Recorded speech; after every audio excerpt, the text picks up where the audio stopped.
today. Fantastic for like cardiovascular development. It's an all-body exercise, so works most of major muscle groups. At the same time, it's very low impact on your joints, so you can do a lot of rowing with very little risk of injury. So if you're someone who likes to do a lot of running, you can find that the impact on the joints can get a little bit hectic. So jumping on a row as a bit of sort of mixed training is very helpful. So first of all, we want to start up by setting the dampener setting to between, say, 5 and 7. If you think about the dampener as 10 would be like trying to row a ship, and 1 would be like trying to row a super sleek speedboat. So it's going to be, it's not going to make you go faster to put the dampener at 10. It's going to make it harder and provide more resistance for you to row against.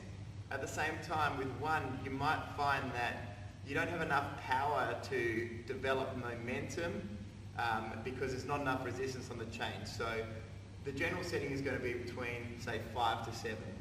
Personally, I like to use smack bang in between 6 and 7. So we want to put our feet into the cradle.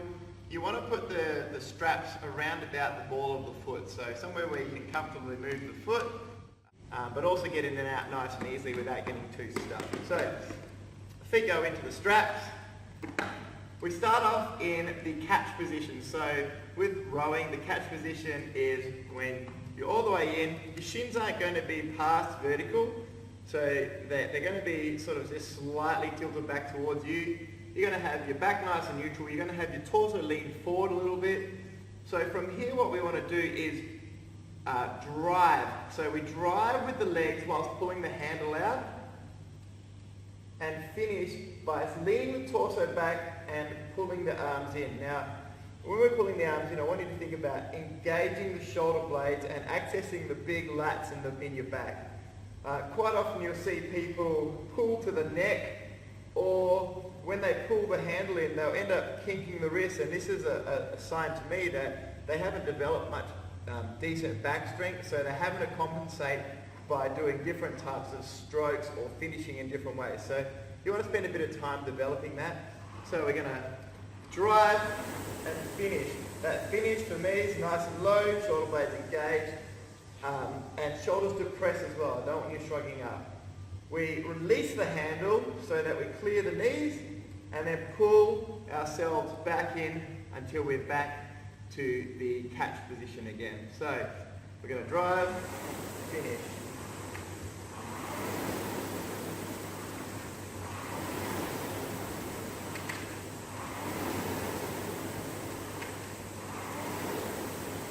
When you have finished the pull, we have leant back a little bit, but I really want to make sure that you're nice and engaged in your core so that we're not putting too much strain on the lower back from the hip flexors. A couple of things that people sometimes do wrong with the rower is they will let the bum slide back before they pull on the handle. So we want to make sure that every time you're driving into the legs, the handle is moving with you, and then you lean back into it. This is a good way for people who get tired to not use the legs, but it's a terrible way to row. So we want to make sure that there is constant tension in that handle.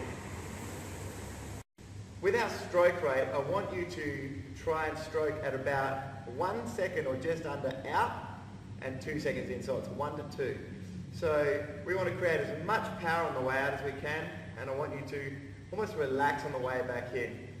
The other thing is, if we're talking about how fast you stroke, you want to get it roughly between, say, 24 strokes per minute all the way up to 40, and that would depend on how far you're rowing. So if you're doing like a short sprint, your stroke rate's going to be quite fast, so you might be up to 40 RPM, but if you're doing a long sort of 30-minute grinding row, you might have that stroke rate down to, say, 24, just so that you're not taxing yourself. It's kind of like sprinting if your stroke rate is too high.